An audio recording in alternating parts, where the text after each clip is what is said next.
What's going on, everybody? Welcome back to the Steelers Breakdown Podcast. Nick Farabaugh here with you guys, and I got a special guest with me today. We're going to talk some Aaron Rodgers, some OTAs. My guy, Alan Saunders. It's like the old days, Alan. We're linking back up here. Yeah, man, been a while. So good to have you. You've been on Steelers Afternoon Drive a couple times, so gotta return the favor here over at Penn Live. So heck yeah. Yeah, glad to have you on. As always, folks, make sure to go check out Steelers Afternoon Drive and everything that Alan does. We will get to more of that at the end of the episode. I want to plug it early. Make sure you go check it out. It's a great podcast. I used to be on it all the time. I've been on it a few times since I left. So it's always good over there with Smitty and Alan. But today, Alan, we I plan to have you on when I talked to you with this at OTAs a week ago to talk about OTAs specifically. We will get to some OTA stuff, but Aaron Rodgers signed yesterday, or at least intends to sign once he completes the physical. And let's talk about it. How much do you think this actually changes the view of the Steelers this season? Versus when Mason Rudolph was the quarterback one, or I mean, you can even, if you want to, go back all the way and compare this to when it felt like Justin Fields would be the QB one. How much does an Aaron Rodgers signing change your view of how the Steelers will do this year versus the field of those guys? I mean, I think he's probably the guy that has the best chance of winning the most games in 2025, has the best chance of winning a playoff game in 2025. I'm not sure I love those chances. And I think there's like Justin Fields, for example, has like some actual upside of maybe turning into a better player down the road. You're certainly not getting that with a 41-year-old, but I think I think Aaron Rodgers is probably, if you're just looking at how much can the Steelers win in 2025, was probably their best option. Yeah, I'd probably say that's true. Maybe you can argue. I think you can argue Darnold potentially, but how does he look outside of the Minnesota structure? I think that's a big And question then mark. compare the acquisition cost too. I mean, Right, Darnold gets 100 million, Rodgers looks like less than 20. right. It's significant acquisition cost. He's going to get less than Fields. He's probably going to get very similar deal to what Russell Wilson got with New York, which is heavily incentive laden, about 10 million in base salary. It's very similar to what Russ got. And I think Rodgers, when you look at the tape, when you saw last year, I think Rodgers was a better player than Russ last year. And I Talk think about specifically comparing those two, the trajectory over the course of last season, vastly different. Rodgers got better as the year went on, and Russ, well, obviously, I'm not telling Steelers fans I don't know anything. They don't already know, but yeah, he struggled down the stretch.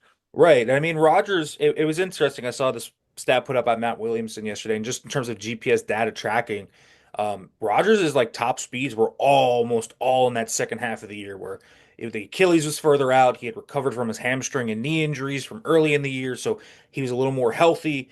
Obviously, the arm, I think, is still all there. I don't think his arm is diminished at all. Little shaky against the blitz. In fact, in terms of EPA per play, Rodgers was the worst quarterback in the NFL against the blitz last year. So something to watch there.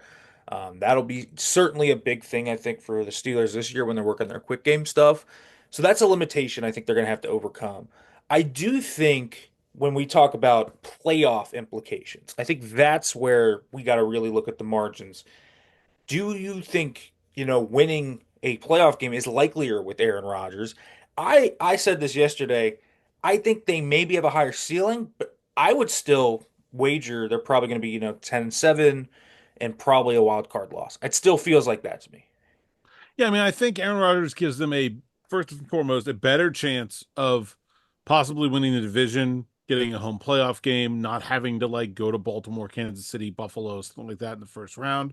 And I think he does give them a better opportunity of getting into one of those games and pulling off a crazy upset. Do I think those chances are good? No. Like I still like am picking the Steelers to go 10-7 and lose in the first round. But I think he gives them the best chance of anyone they had. I love his experience in the postseason. I think that's valuable.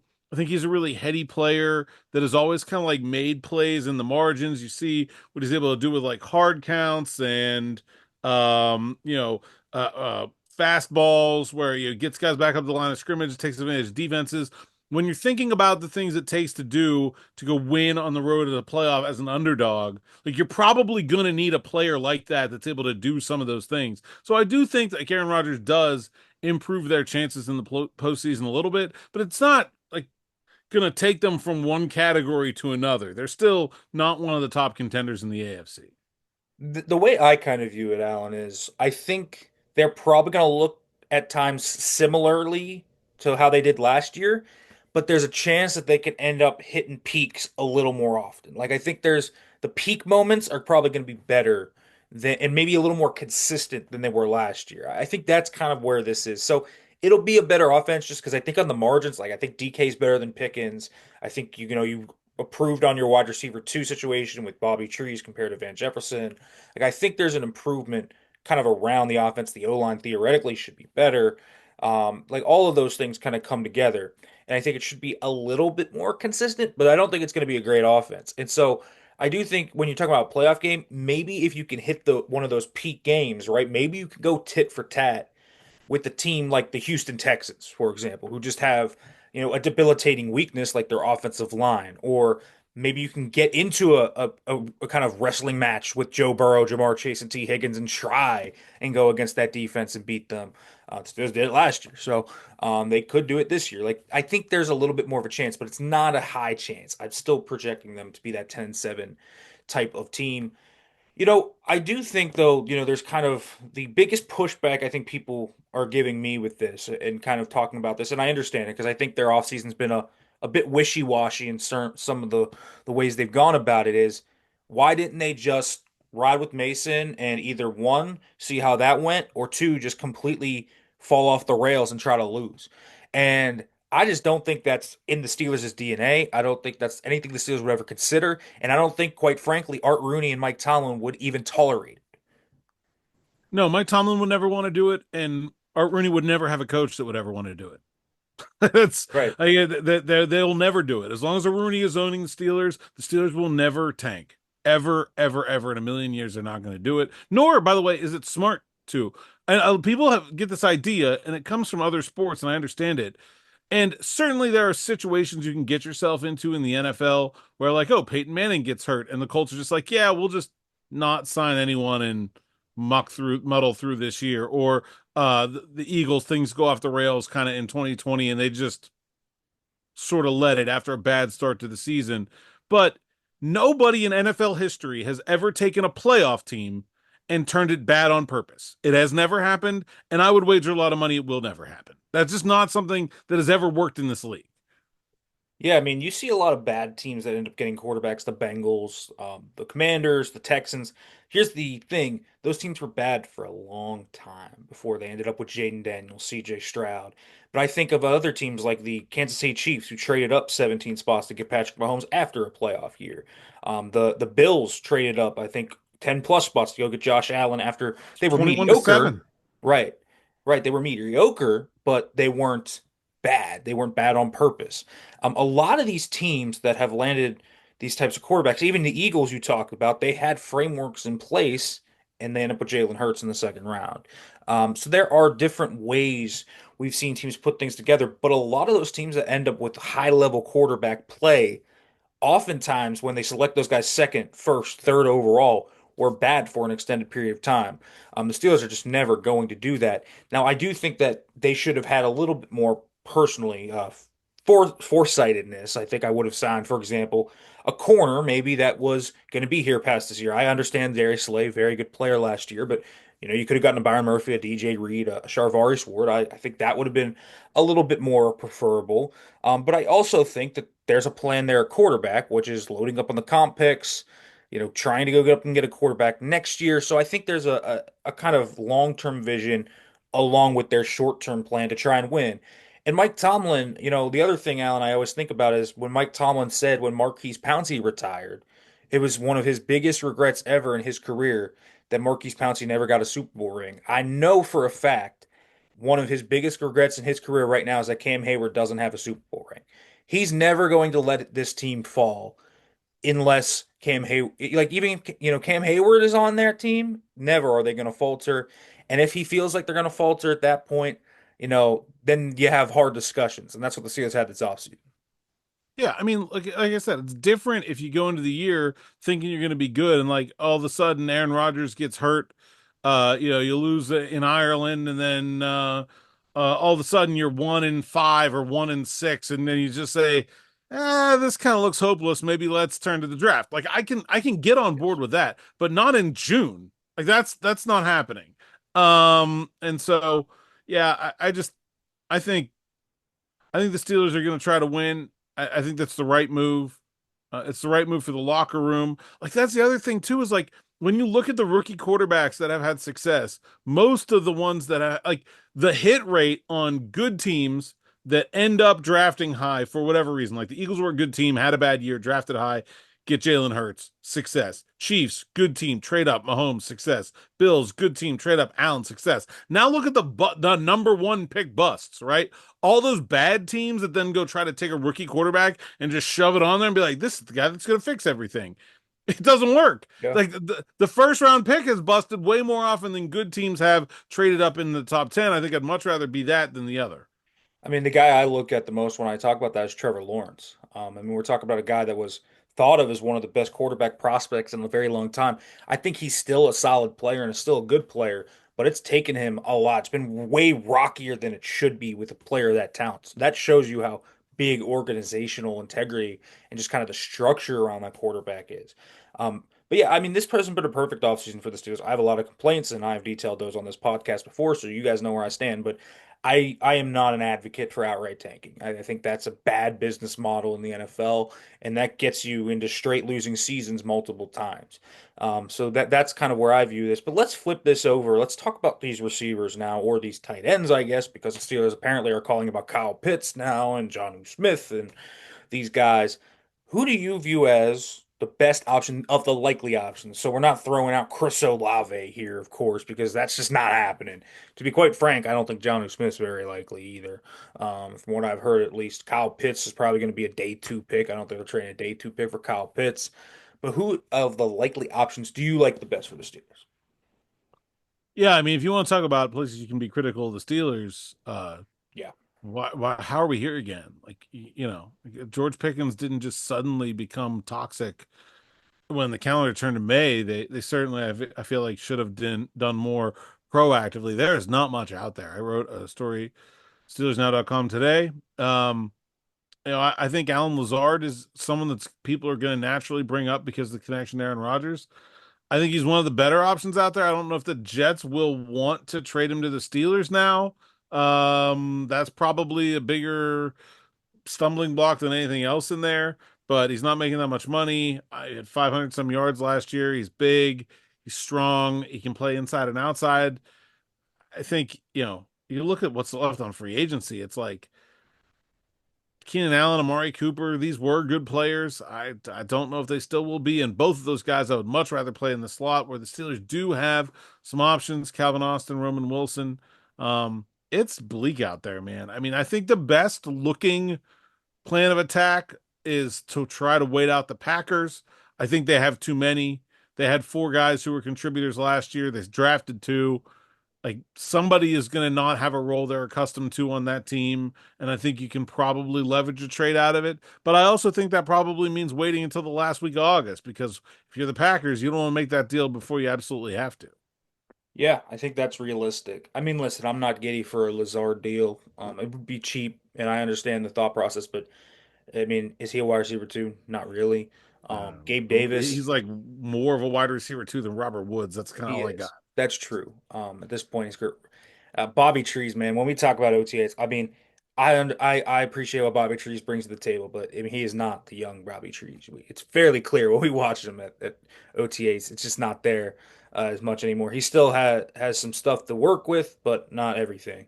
I'm not. I've never been a huge Gabe Davis fan. I've never been that. He's a big body blocker that can be a downfield threat. I understand the fit. I've just never been an enthused guy about his Well, game. I think he fits well with what Josh Allen did. I'm questioning his fit with Aaron Rodgers, to be quite honest with you, but I understand it. I just think it's clear he's not healthy. I Right. mean, you really think the Steelers were going to let Gabe Davis, if he could pass a physical, walk out the door without a contract? Like, come on. Like Yeah. that'd have been a no. Even if you don't love the fit, you're not excited about him. Look at what's out there. Like that'd have been a home run signing for June 5th, and the fact that he didn't get it, it didn't happen should pretty much tell you what you need to know there. Well, yeah, I mean, the meniscus surgery, he had a PCL sprain, the same knee in January too, the year before. So that knee's an issue. I mean, listen, this guy's probably gonna play for the vet min. We're in a Russell Wilson situation there. He's getting paid $11 million by the Jaguars. I mean, he doesn't have to. He's not getting more than that, so he's probably gonna sign for the vet min. So I mean, this could be something the Steelers circle back with, I think, certainly, but he's not healthy. Keenan Allen, I mean, the stats look solid, but I watched a little bit of tape over the past few days. He's so slow. I mean, there's no juice in Keenan Allen's game anymore. Can he do some things? Yes. Is he going to be your solution? I don't think so.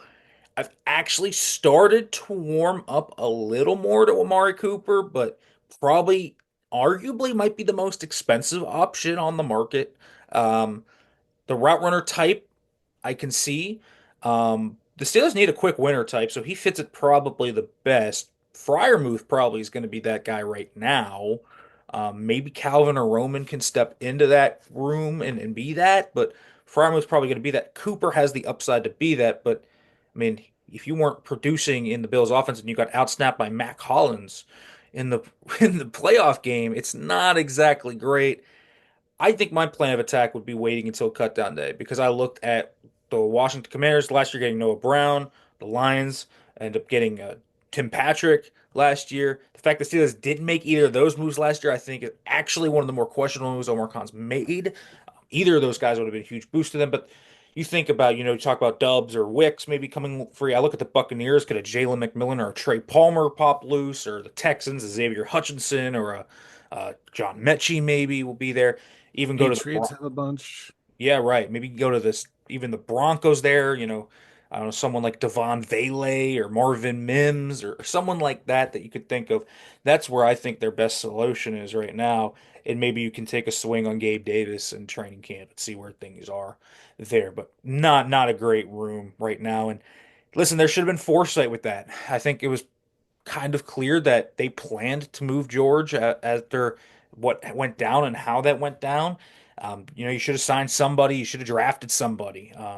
Not relying on Roman Wilson coming off an injury-plagued rookie season because there's a lot of pressure on Calvin Austin and Roman Wilson right now.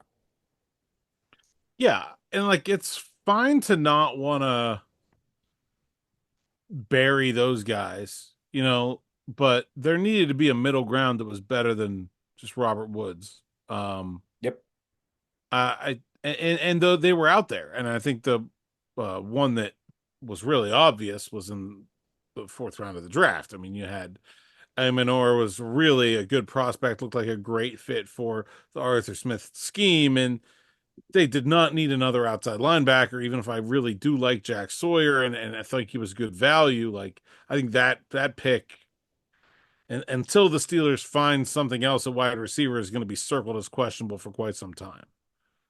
I agree. Yeah, Iowa would have been a good pick there. It would have given them a lot more security. So we will kind of see how that develops, but I imagine this will probably be a saga that lasts a little bit. So more of that, I guess. But let's talk about OTAs, and I guess let's start with Roman Wilson and Calvin Austin, Robert Woods. How'd you think they'd look? I've been on here. I think Roman Wilson's been quite impressive through 6 days. It's only OTAs and it's only in shorts and helmets, but pretty good start for him, to be quite honest with you.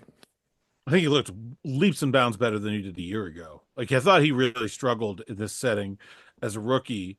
Now it's kind of the first sort of uh-oh on what turned out to be a rookie year full of them. But I think he looks great compared to that last. And then I also thought he looked good when they brought him back to practice for the playoffs. And so for me, it just looks like a very natural progression of improvement for a young player. They've been playing him outside a little bit, which I think is an interesting opportunity for him. I don't know that I love that fit, but he can certainly do it a little bit. Arthur Smith runs a bunch of tight splits, which will be natural for him. Even if he's technically an outside receiver, he'll be lined up 2 feet from Pat Frymuth or something like that. Like that's that's well within his wheelhouse. It's something that he could do. Played in a lot of 12 personnel in Michigan, which the Steelers will likely do a bunch of again this year. So I think they can count on him for a bunch of snaps. I'm just not sure Like, what happens when you get down 2 touchdowns? Are you going to be able to stand back there in the shotgun and do the things that Aaron Rodgers wants to do, which is spacing and survey the field? And can you count on Roman Wilson continually separating and continually making plays? It just feels like a lot for a young guy who didn't have a great rookie year. It does, and the injuries are obviously another question. He's got to stay healthy. Before he got hurt, I thought he put together a nice string there in training camp, and then obviously we never saw him in full explosiveness until late in the year when he was finally there. And he's looked sharper on the route running side of things. I thought that was something. This looks like, we were there in 2024 when he was at the Senior Bowl, Allen, and this looks a lot like that. I remember he was there cooking Quinion Mitchell all week. Yeah. And I was like, oh, okay. Roman Wilson's on my radar now. He's a tough, gritty kid. He's got great hands. I've never seen Roman drop a pass. That's one thing I will say. He doesn't He doesn't have drop. necessarily like the world's most impressive catch radius, but if like it gets in his arms, he's got it. Yeah, he's got it. He's tough. He's coachable. He's willing to block and put his face in the fan. And the other thing that sticks out about him, and I always think is his superpower, is just how quick he gets to full acceleration. I mean, 2 steps, he is at his full speed. He's instantly explosive. That's why he separates on those drag routes, those over routes, and I mean that's obviously a big part of what Aaron Rodgers likes. You see that all over the tape with Randall Cobb and going even back to like Greg Jennings Yeah, and that's Jordy Nelson. Like that's on his tape. So I like that part of it. We'll see. Roman Wilson I thought was pretty impressive though. And the route running part I think is a really good sign. If he can be a better route runner than he was coming out of Michigan, that's really important. I think Calvin's being Calvin. We know kind of what he is. Looks like a solid player. And then Bobby Trees has made some nice veteran plays. He said yesterday, made a nice little toe tap and grab in the little seven shots period. He's made some nice plays, bringing a veteran presence. But I think, there's you can if you tell me if you agree with this, Alan. I just don't see much juice left in Bobby Trees, unfortunately. well, It's the writing was on the wall last year when he plays in Houston, and they have a bunch of injuries. And at no point were they like, "Oh, we gotta get Robert Woods more involved in this offense." Like yeah, no matter who got hurt, it was just somebody jumping over him on the depth chart, right? And so I think what that tells me is he probably is a useful player still. He probably has a role, but that role is not going to be wide receiver too. right. It can't be. It can't be. He's a good blocker. He will be that dirty guy, grimy as he says. He can make the catches over the middle of the field in like a contested catch scenario every now and then. But this guy's probably going to have like 20 receptions for 230 yards. I mean, that's a realistic stat line for Bobby Trees. High end stat line's maybe 400. I just don't see much of a high ceiling here with that. The other guys that a lot of people have asked me about are kind of rookies, but also I don't think you can evaluate much. I've heard a lot of how's Derek Harmon look? That's why you black. You can't really evaluate D lineman or O lineman in this setting, guys. But let's talk about the one guy I get so many questions about, and you know who it is, Will Howard. Will Howard, 6 days in. I will say, I talked on here how I thought he had a pretty rough first week. I will say this week I thought he looked better. I thought we did at least see a little bit of a progression. Things are slowing down for him. So that's at least good news, but certainly I don't think it was like, wow, this guy is, going to start games this year. It certainly didn't look anything like that, but he's a sixth round rookie, so I understand it. Yeah, the first day was noticeably a struggle. I think since then he's pretty well settled in. Some better than others, but about the same guy the rest of the time. The problem is about the same guy is sort of like basically indistinguishable from what Skylar Thompson is doing. Like Yep. it's there's nothing to me that's like jumped off the page as like this is a rookie that has to play. It's not making like the big bad mistake, which I think you can kind of tell from the tape that that was probably going to be a thing. He showed some mobility, maybe beyond what I was necessarily aware he was capable of at this level. But I haven't seen anything that shows me anything that this guy's going to be some kind of rookie year phenom or something like that. It looks like a 6th round draft pick. Yeah, he did look good yesterday. I will say he made a beautiful throw down the sideline. Montana Lamonius Craig in 7-on-7. It was a beautiful throw. Probably the best throw I've seen him make in OTA. So there was that. The ball placement started to flash. He looks more in rhythm now, too. I think that was the big thing. I think he said it was his footwork last week. Looks more rhythm now. So he's heading in the right direction. Who kind of stood out to you that I mean, maybe they were on your radar, but is maybe more of a sleeper. Someone that you maybe didn't come in with high expectations for, but kind of piqued your interest that week. Um, I think somebody that I was like curious to see, maybe like, but I didn't really have any expectations for was DJ Thomas Jones. I think you look at the athlete and you're like, well, that's kind of interesting, but um, it's really hard to evaluate a fullback without pads. So like, but like he just moves like he moves really well, and he comes with this reputation of being really tough. And I saw him on the sled, and like it was not always like a smooth, the easiest thing in the world, but I thought he got better as the 2 weeks went on. I think the Steelers may have something there. Um, and then you know on the uh on the defensive side of the ball, I was really kind of wondering what was going on at slot corner, so I spent a lot of time over there. And like I don't want to say that Beanie Bishop looks like this sort of different guy. I think he looks pretty much the same, but it sure seems like the intention of the team has shifted around him, where Beanie is getting a significant opportunity to really lock down that slot role, which I think was eye-opening to me. Yeah, I think so. I will say his backup, Dante Kent, good week for Dante Kent. He had Yeah, yeah, Dante DBs. looks good. Dante Yeah. looks really good. I think Dante has a chance to push him there. So we'll see. I know, I don't think Beanie's had a great OTAs either with that opportunity.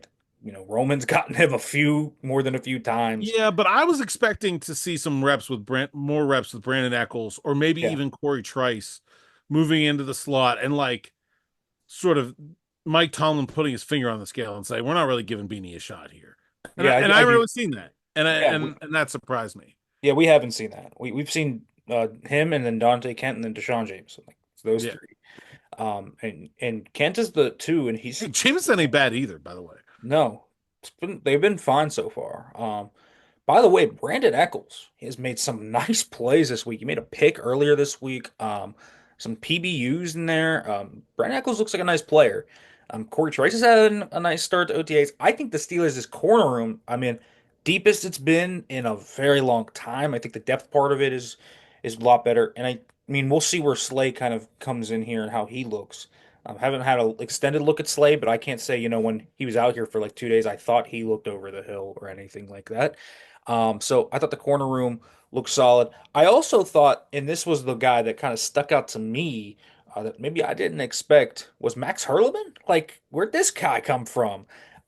We talked to Max Hurleman last week, you and I, Alan, and this guy made some nice catches. He's kind of this running back, slot wide receiver, kick returner, special teamer. He's everything. Played that at Colgate, Notre Dame. He's made some nice plays. They got him over at wide receiver right now, he said, probably because they have a few banged up. But right now, I mean, he's made some nice catches. Looks like he has natural hands. So, I mean, more than I thought. I don't think he's going to make like a roster push or anything, but practice squad type of guy for sure. Yeah, another guy I think sort of similar to Beanie, who I've just not maybe necessarily looks different to me, but the opportunity to Brandon Johnson rolling out there with the ones to start this week. I didn't really have that. Obviously, DK Metcalf not there, and that's going to change. But still, like Brandon Johnson was here all last season. I thought it was a player that could be something. Showed that connection with Russell Wilson in Denver, and put up some numbers, and never got a chance. And I just kind of felt like he was written off, and then all of a sudden he's out there with the first team. So I think he's another guy that at least is getting an opportunity that I wasn't sure he was going to get.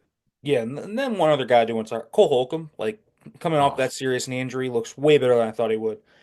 He is like pissed off at every bag and sled he just comes in contact with. There was one rep where Scott McCurley was standing on the sled and like nearly fell off because Holcomb straight up just jolted him up off of it. we got a video of Brendan Howe took a video of him just absolutely like truck sticking a coach with the bag, just knocking him straight down. Dude, the guy was off his feet for a long time, but he did not skip any arm days in that. In that he looks Strong dude. jacked. He looks great.